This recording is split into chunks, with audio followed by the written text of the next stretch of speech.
बिहार में आगामी महीनों में विधानसभा चुनाव होने, इस बार एनडीए और महागठबंधन में सीधा टक्कर देखा जा रहा है। बिहार विधानसभा चुनाव के मद्देनजर महागठबंधन में सीट बंटवारे को लेकर कांग्रेस और वामपंथी दल राजद पर दबाव बना रहे हैं। लोकसभा चुनाव के बाद अब नजरें 2025 के विधानसभा चुनाव पर है, लेकिन उससे पहले ही महागठबंधन के भीतर सीट शेयरिंग को लेकर संग्राम छिड़ गया है।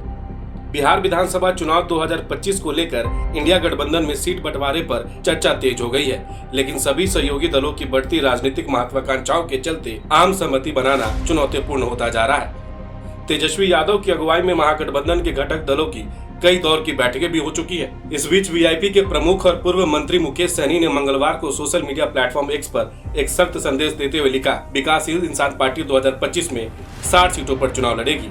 शेष सीटों पर हमारे गठबंधन सहयोगी चुनाव लड़ेंगे। मुकेश सहनी ने यह भी साफ कर दिया कि वह उप मुख्यमंत्री पद की भी मांग करेंगे। उन्होंने कहा कि एक मल्लाह का बेटा डिप्टी सीएम बने, यह पूरे समाज के लिए गर्व की बात होगी।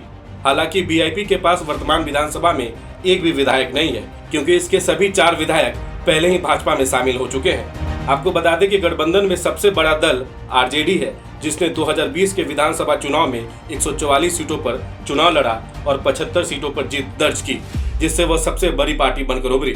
राजनीतिक विश्लेषकों का मानना है कि आरजेडी इस बार भी इस संख्या को बरकरार रखना चाहेगी।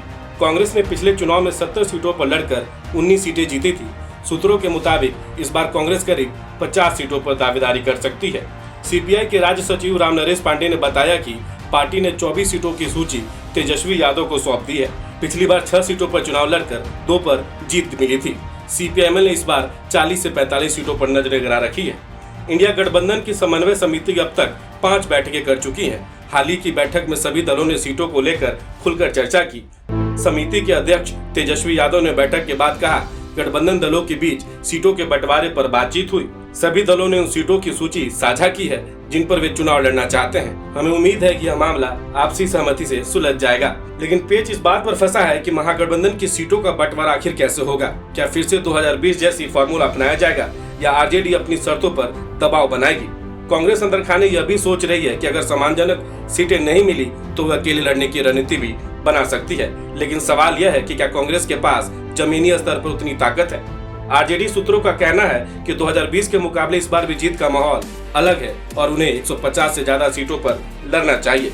यही वजह है कि बातचीत अब मीठे संवाद में गर्म बहस तक पहुंच चुकी है। अब बड़ा सवाल यह है, क्या महागठबंधन इस बार भी एकजुट रह पाएगा या सीटों की जंग ही उनकी एकता की सबसे बड़ी चुनौती बन जाएगी? इस खबर में फिलहाल इतना ही। आप देखते रहिए INA न्यूज। बहुत बहुत शुक्रिया।